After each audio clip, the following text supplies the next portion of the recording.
the site. That's what happens. They can send you information about that you don't, because that's how they know that you're. Well, there's another thing that's rather ominous on that, and that is on many sites, Nancy, on many sites, if you do not accept the cookie so they can track you and know about your business, if you don't let them do that, on many sites it's set up that you cannot even go to that site. So they're basically saying if you want to come to our site, you are agreeing to us being spied on, basically. And that's just not right. As a matter of fact, I use PayPal to pay for certain things. If I ever, sometimes every now and then I'll buy something on the internet. Every now and then, very rarely. But in order to use PayPal, you have to, you don't have a choice. You have to allow them to track your every move. And I'm glad Nancy brought that up. That's a very important point. Now, imagine, my friends, having the government have access to all that information. That's something to think about, but we're going to have to move forward. So, Linnell, I think you have a clip to introduce or something like that? Yeah. We have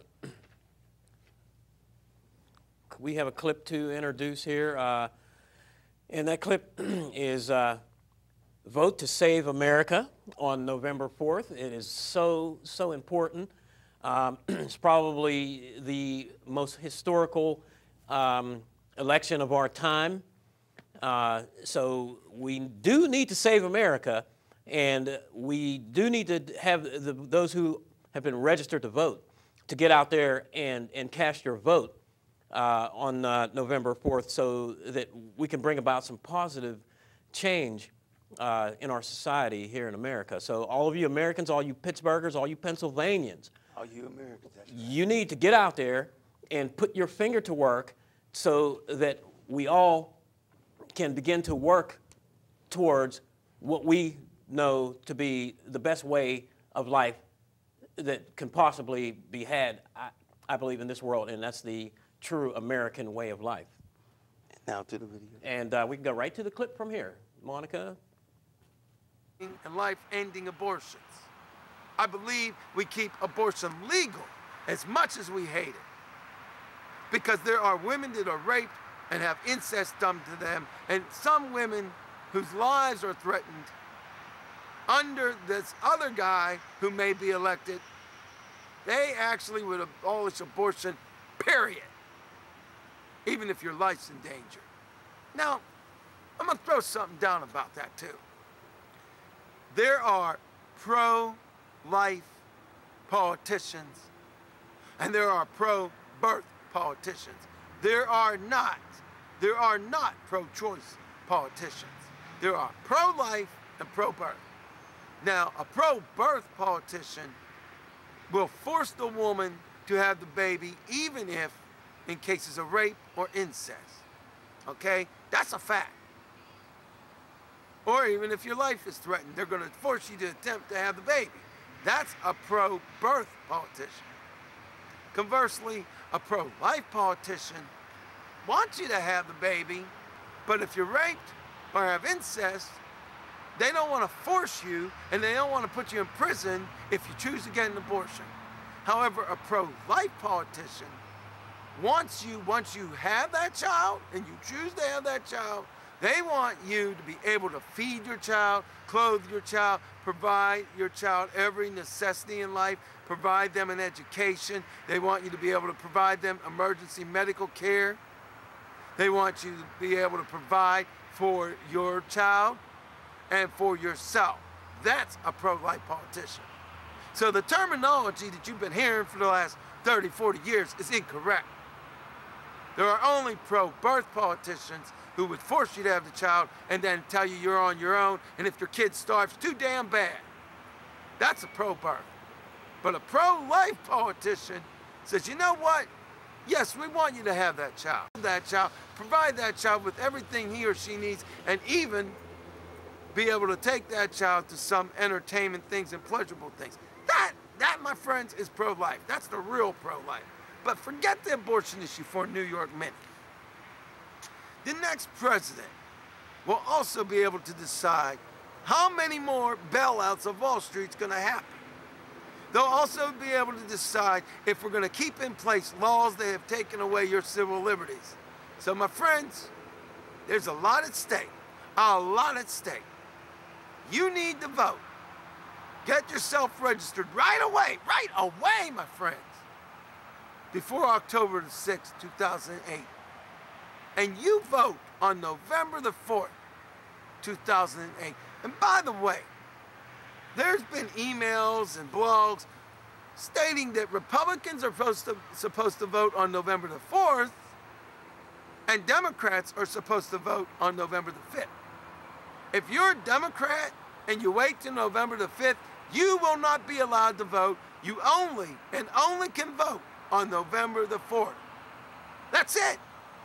And by the way, for those 18-year-olds and other people who just don't want to vote because you don't think your voice counts, if you believe that, you need to get off the powdered cocaine.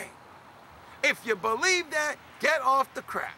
For 24 hours, get off the crack, get off the cocaine, get off the drugs, get off the alcohol, and get yourself to the polls and vote. Because believe me, whether Americans' lives go up or go down, it's going to completely depend on you. That's right, you. You sitting there thinking, I don't got nothing to say. You got something to say, so say it. And every American over 18 needs to register to vote. Every American needs to get to the polls. Our lives are at stake. Our civil liberties are at stake. Whether your child has a great life or a life of misery is at stake. Whether you or your senior citizen parents have savings left, or if the senior citizen has to eat dog food. You know, there's been cases where, not dog food, but cat food.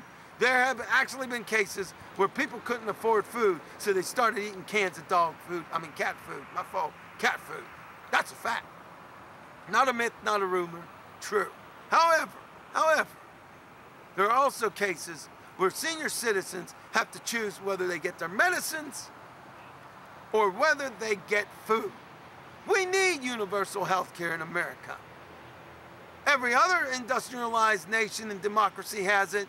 Why don't we? Even Cuba, a so-called communist country, has better health care and guaranteed health care than we do. That ain't right, America. So for 24 hours, put down the pipe, put down the powdered cocaine, get off the crack, get registered to vote, get to the polls. Your lives, my life, and everybody you know depend on it. And you must vote before 8 o'clock, November the 4th, 2008.